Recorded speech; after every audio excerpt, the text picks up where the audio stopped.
늘 같은 시간에 저와 늘 만나는 어떤 남성분이 계셨는데 중절모 모자를 쓰고 양복을 입으시고 한 손에 성경책을 들고 지하철을 한 칸 한 칸씩 돌아다니면서 5분 설교를 하던 남성분이 계셨습니다.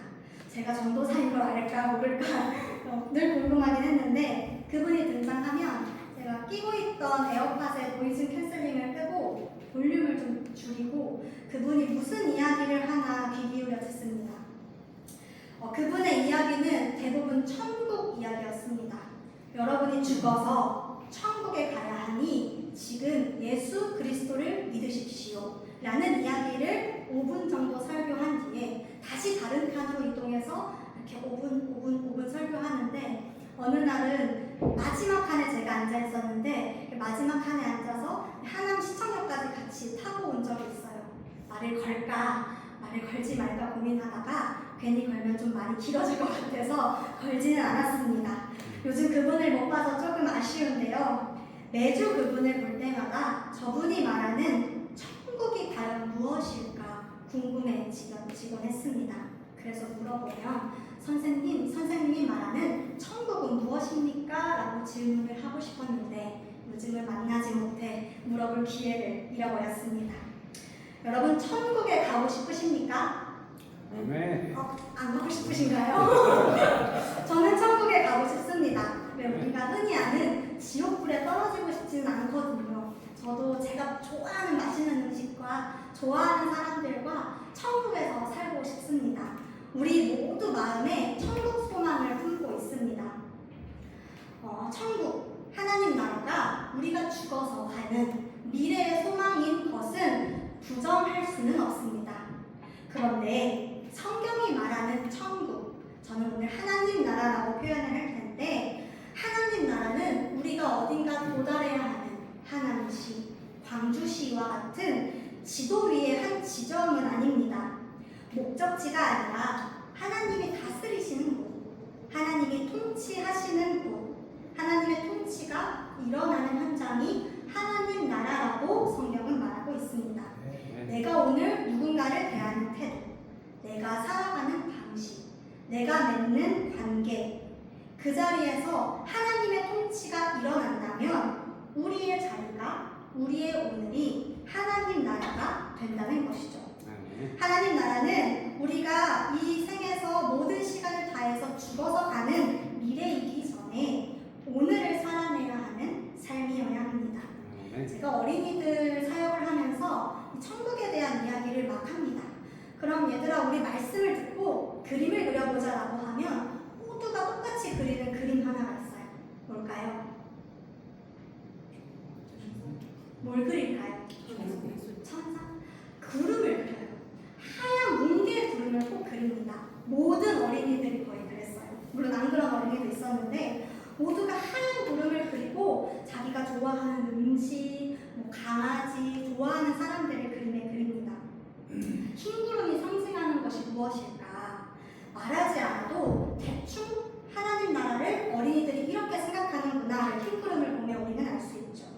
우리도 하나님 나라라고 하면 어둠이 없고 밝은 세상, 눈물도 전쟁도 더 이상의 죽음도 없는 세상을 생각합니다.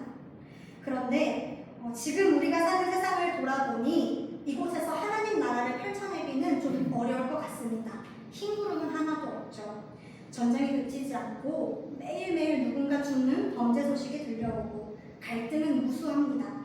하나님이 본래 선하게 지으신 세상이 망가져 있습니다. 그래서 이런 질문이 듭니다. 아니 이렇게 망가진 세상 한복판에서 내가 흰 구름을 띄울 수 있을까? 하나님 나라를 살아낸다는 것은 무엇인가? 아니 어쩌면 그게 가능한가? 라는 질문이 듭니다. 오늘 여러분과 읽은 마태복음 13장에서는 이 세상 가운데 하나님 나라를 살아내는 이야기를 예수님이 들려주십니다. 그것도 5가지 비유로 들려주세요. 왜 이렇게 한 가지가 아니라 5가지 비유를 들려서 하나님 나라를 말할까? 저는 그 나라를 살아내는 길이 그만큼 다양하다는 것을 예수님이 알려주신다고 생각합니다. 오늘 여러분과 5가지 비유를 함께 읽고 이 말씀을 통해 우리 삶 가운데 아무리 어두운 삶이더라도 내 삶 가운데, 이 세상 가운데 하나님 나라를 펼쳐낼 용기가 여러분 마음에 심기기를 소망합니다. 먼저 마태복음 13장 31절과 32절의 말씀입니다. 겨자씨의 비유로 잘 알고 있죠. 겨자씨는 당시 농부들에게 아주 골칫거리였습니다.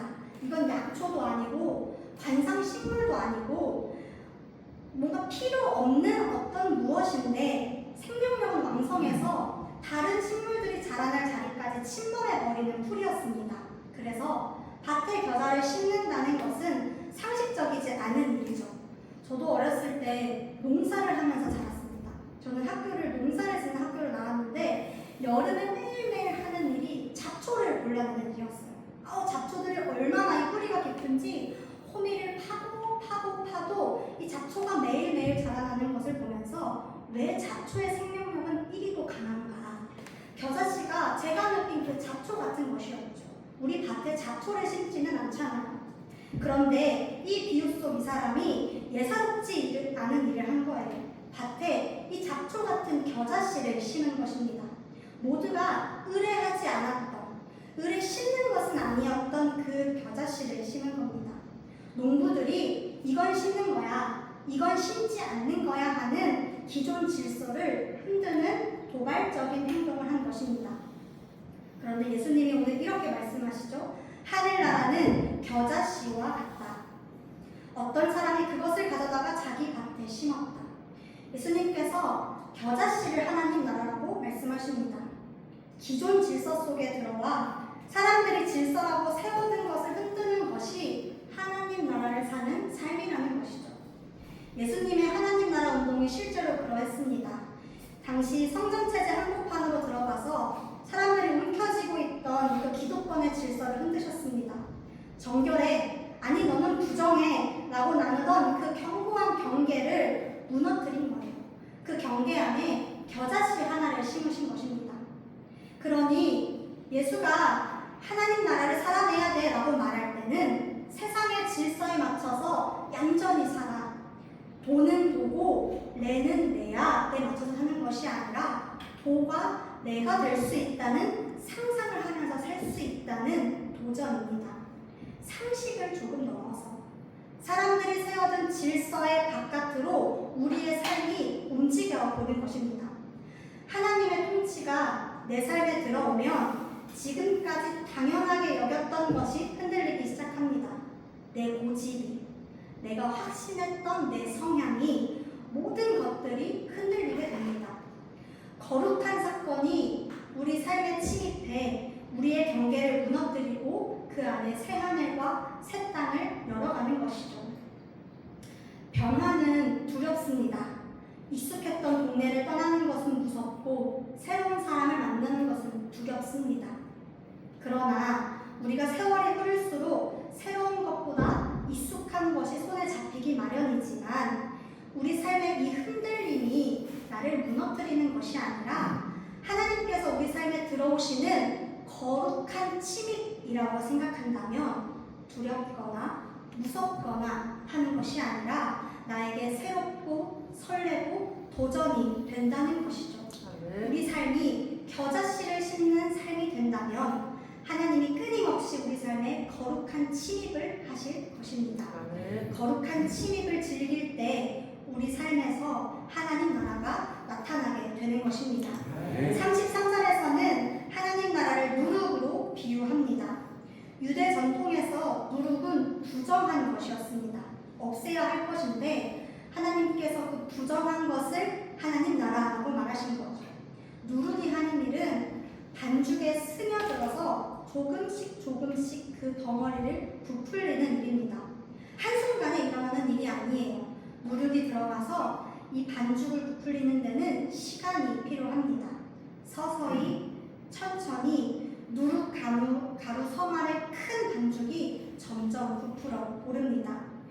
예수님께서 누룩이 하나님 나라다라고 말씀하신 까닭은 변화된 한 사람이 어떤 공동체 안에 들어갔을 때 그를 통해 어떤 변화가 일어나는지를 보여주시기 위함입니다. 예수님께서 가루 섬알을 뒤집어라 라고 말씀하지 않으세요. 큰 반죽을 엎어버려라, 큰 반죽을 변화시켜라 라고 말씀하시는 것이 아니라 누룩처럼 반죽 속으로 들어가야 함을 말씀하시는 거죠. 부풀리는 일은 누룩이 하는 일이기 때문입니다. 그러니 하나님 나라를 살겠다고 고백하는 사람은 자기가 놓인 그 자리에서 스며들어서 자기를 통해 우리 안의 공동체의 거룩한 변화를 일으키는 사람입니다. 내가 누룩이 되어서 내가 저 반죽이 어떤 반죽인지는 모르겠지만 내가 거룩한 변화를 만드는 사람이 되겠다 고백하는 것이 하나님 나라를 살아내는 사람의 일이겠죠. 44절과 46절은 두 가지 비유가 나란히 나타납니다. 밭에서 보화를 발견한 사람과 진주를 구하는 상인입니다. 한 사람은 밭을 갈다가 우연히 보화를 발견했어요. 한 사람은 진주를 열심히 찾다가 진주를 발견한 사람입니다. 한 사람은 뜻밖의 만났고 또 한 사람은 간절히 찾다가 만났습니다. 그런데 만난 뒤 두 사람의 모습이 똑같습니다.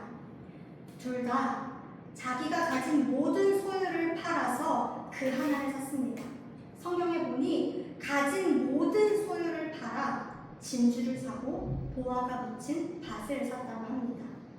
왜 그랬을까요? 그 하나의 값을 알아봤기 때문입니다.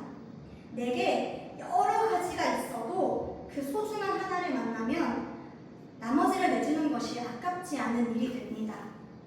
이걸 고민하다가 나에게도 이런 경험이 있지 않을까 곰곰이 생각해보니 결혼을 한다는 것이 이런 거였지 않았나? 라는 생각을 합니다.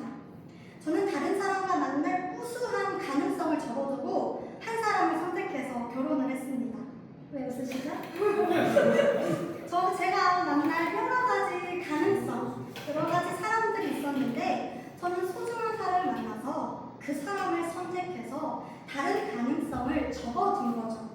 제가 이렇게 고백하는 걸 제 짝꿍이 알아야 할 텐데, 그렇죠? 나중에 만나면 알려주세요. 나에게 여러 가능성과 선택지가 있지만 가장 중요한 것을 발견하니까 그 여러 가지가 더 이상 중요하지 않게 된 것입니다. 선택을 하고 나머지를 내려놓는 것이 사랑이죠. 하나님 사랑도 이러한 거 아닐까요? 네. 진주를 판 상인도 보화를 찾는 그 사람도 하나를 선택했습니다. 그렇다면 예수 그리스도가 우리 주인이다라고 고백하는 저와 여러분은 무엇 하나를 지금 선택했습니까? 내 삶에 여러 가지가 있고 주님이 있는데 우리는 과연 무엇을 선택했습니까? 그리스도인이라고 고백하는 우리는 예수가 걸어가신 길을 나의 길로 삼는 사람들입니다. 그 길이 조금 좁더라도 그 길을 갈 때 내가 좀 상처를 입고 손해를 받더라도 이 길이 나의 유일한 길이기 때문에 그 길을 걸어갑니다. 살다 보면 그 길을 걷다가 잠깐 주저하기도 하고 새길로 빠지기도 합니다. 그러나 멈추는 것이, 옆길로 새는 것이 습관이 된다면 우리 결국 그 길을 걸을 수가 없어요. 그 길에 완주할 수 없고 도달할 수가 없습니다. 하나님 나라를 산다는 것, 내가 그리스도인으로 산다는 것은 진주 상인이 모든 소유를 다 내려놓은 것처럼, 보화를 발견한 사람이 모든 것을 내려놓고 밭을 산 것처럼 내가 예수의 길을 가겠다라는 엄중한 결단을 하는 고백입니다. 여러분은 예수 그리스도를 선택했습니까? 네. 아니면 선택할 준비가 지금 되어 있습니까? 내 삶에 여러 가지를 다 쥐고 살 준비가 되어 있습니까? 아니면 예수님이 나의 삶의 주인이다라고 고백하며 그 길을 걸을 준비가 되어 있습니까? 어쩌면 이 비유는 우리가 그런 결단을 했는가라고 묻는 질문이기도 합니다. 마지막 비유죠. 47절에서 예수님은 하나님 나라를 바다에 그물을 던져 온갖 고기를 잡아 올리는 것에 비유합니다. 여기서 중요한 것은 온갖 고기입니다. 삼치만 잡고 싶어 삼치만 잡은 것이 아니라 오징어도 따라온다는 거예요. 온갖 고기가 그물에 잡아 올라옵니다. 바다에 그물을 던지면 내가 원하지 않는 것도 잡게 됩니다. 좋은 것도 나쁜 것도 가리지 않고 다 담기는 것이 바다에 던져지는 그물이죠. 예수님께서는 당시 바리새파, 제사장, 율법학자들을 거룩을 지킨다고 자부한 사람들을 비판했습니다.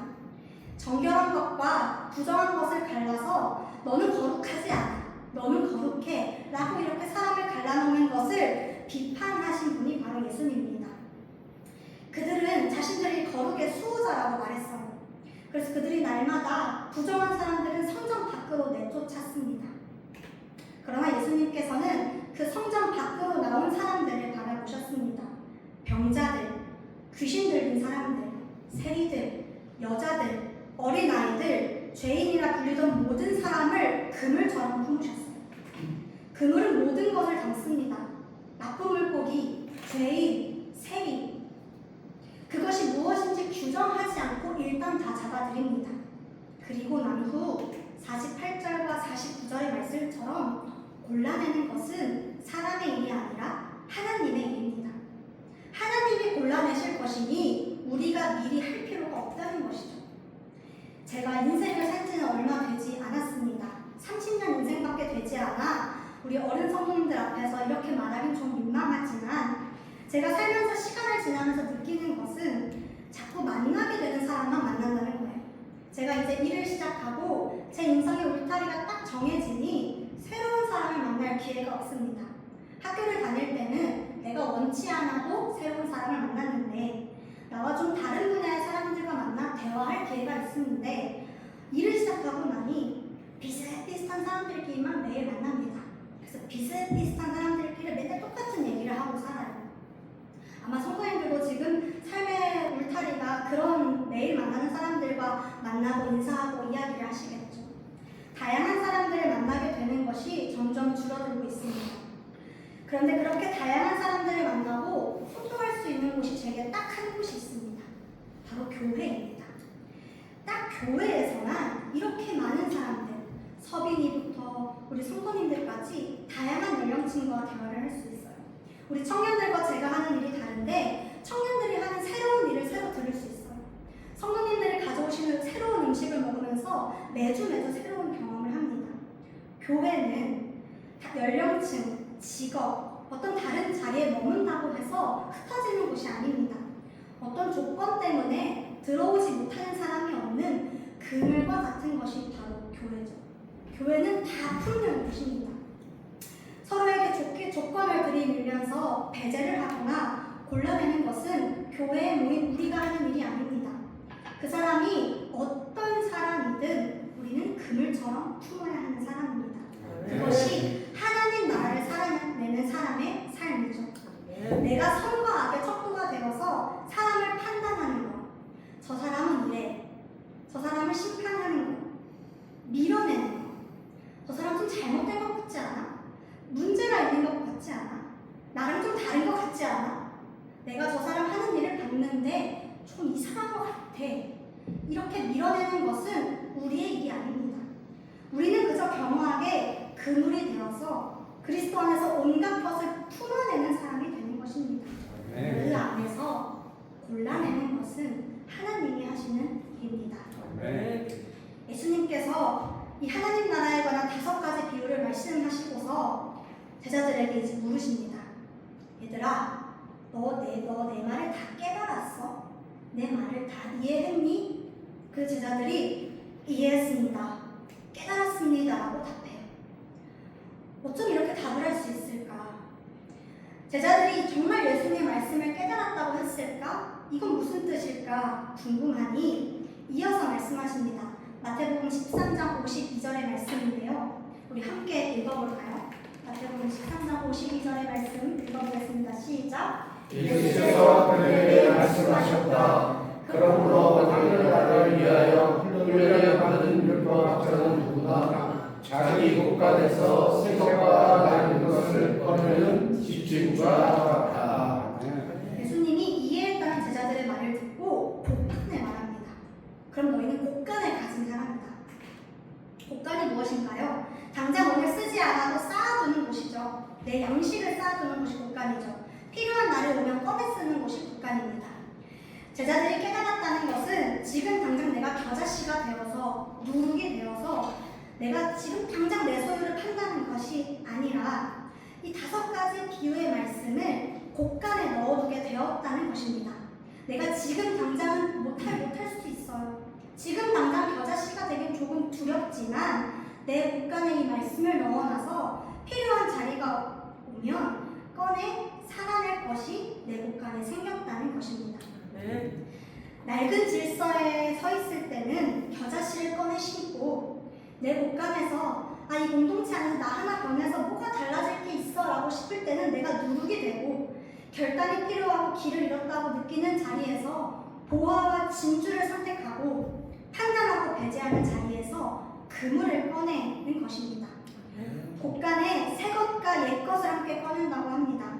내가 오래전부터 물려받은 믿음의 이야기와 신앙의 유산 그리고 오늘 새로 들은 이 5가지 비유를 함께 곳간에 두어서 내가 내 삶 속에서 이 현실 속에서 함께 꺼낸다는 고백입니다. 그러니 오늘 예수께서 말씀하신 5가지 비유는 하나님 나라가 어디에 있는지 알려주는 지도가 아니고 우리가 오늘 하나님 나라를 어떻게 살아낼 것인가를 알려주는 레시피인 겁니다. 우리 곳간에 이 말씀을 가득가득 두어서 누룩을 꺼내고 겨자씨를 꺼내고 보화와 진주와 그물을 꺼낸다는 것입니다. 내가 지금 당장 하나님 나라를 살아낼 수 없어 라고 포기하는 것이 아니라 내가 이 곳간을 끊임없이 채우는 것이 오늘 예수님께서 이 비유를 우리에게 말씀해 주시는 까닭이겠죠. 말씀을 마무리하면서 제가 앞서 여는 말에 던졌던 질문으로 다시 돌아가 봅니다. 여러분, 이 망가진 세상 한복판에서 하나님 나라를 살아낸다는 것이 가능합니까?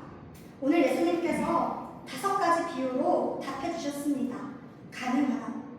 여러분은 여러분의 삶 속에서 하나님 나라를 살아낼 수 있는 사람입니다. 하나님 나라를 펼쳐낼 수 있는 사람입니다. 다만 어둠이 있다고 그걸 다 거치기를 기다리며 손 놓고 있는 것이 아니라 어둠이 거치지 않은 바로 그 자리에서 내 곳간을 열어서 살아내는 것입니다. 사랑하는 선한이웃교회 성도님 그리고 우리 청년부 여러분이 낡은 질서의 자리에 서 있다면 겨자씨를 꺼내서 심으시길 바랍니다. 나 하나로 무엇이 달라지겠다 싶은 자리라면 누르게 되어서 그 공동체 안에 스며드시기 바랍니다. 무언가 내려놓고 결단해야 하는 자리라면 내가 흔들린다면 보화와 진주를 선택하십시오. 내가 누군가 밀어내고 싶은 마음이 든다면 그물을 꺼내 그 모든 것을 품으시길 바랍니다. 천국 소망은 죽은 뒤에 이루어지는 것이 아닙니다. 오늘 우리가 앉아있는 그 자리에서 오늘 우리가 만나는 사람 오늘 우리가 걷는 그 걸음 안에 있음을 기억하시길 바랍니다. 잠시 말씀을 묵상하면서 기도하시겠습니다.